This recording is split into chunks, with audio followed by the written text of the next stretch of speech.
এখন দেখা যাক করছি, এখন দেখা যাক কি ভালোই তো।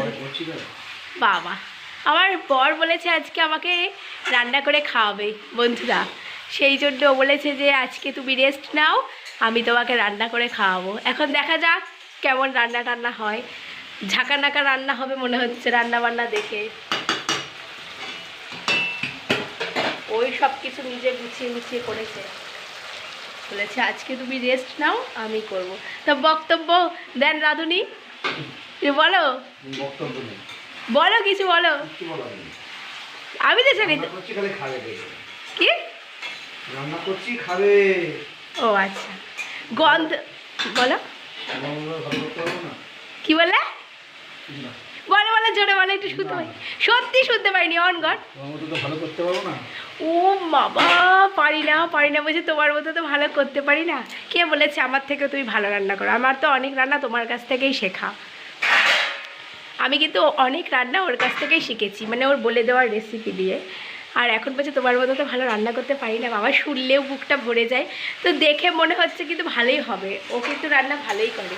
এর আগে আমাকে চা বানিয়ে খাইয়েছে, ভীষণ সুন্দর, পুরো দুধ দিয়েই চা করে, এক ফোঁটাও জল দেয় না, ওই জন্য এত সুন্দর হয়। আমি একটু দিই। আর এই যে এখন ঝাঁকানাকাভাবে করছে, দেখা যাক। আলুটা কি এখন দেবো? তুমি রান্না করছো, তুমি জানো। আবার আমাকে বলছে আলুটা কি এখন দেবো? আজকে আমি কিছু বলবো না, পরে বলবে যে তুমি বলে দিয়েছো ওই জন্য রান্না ভালো হয়নি। তুমি নিজেই পারো ভালো। আর দুধটাকে আগলা করে রেখেছো, আর ওটা খাওয়া যাবে না। তুমি ছিলে তো এখানে ততক্ষণ, তাহলে চাটা করে খেয়ে নেবো।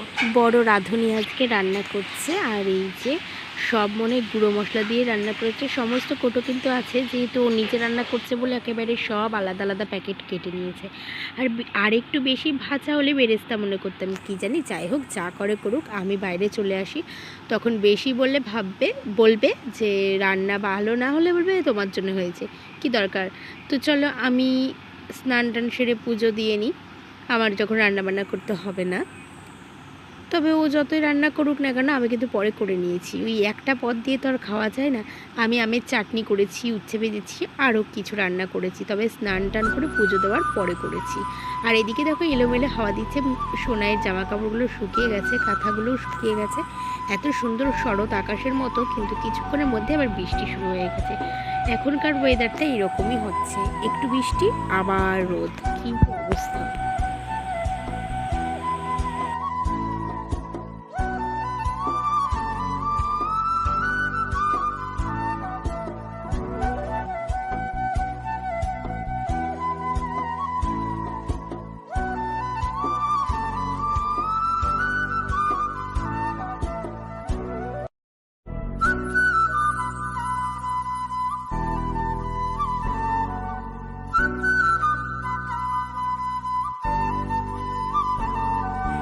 এটা আমাদের গাছের পেঁপে, আর এটাও মিষ্টি কুমড়ো গাছের ডাঁটা। এটা আমাদের সবই বাড়ির, গ্রামের বাড়িতে অনেক সবজি থাকার। এটা হচ্ছে দুধ কচুর পাতা, জানো তো?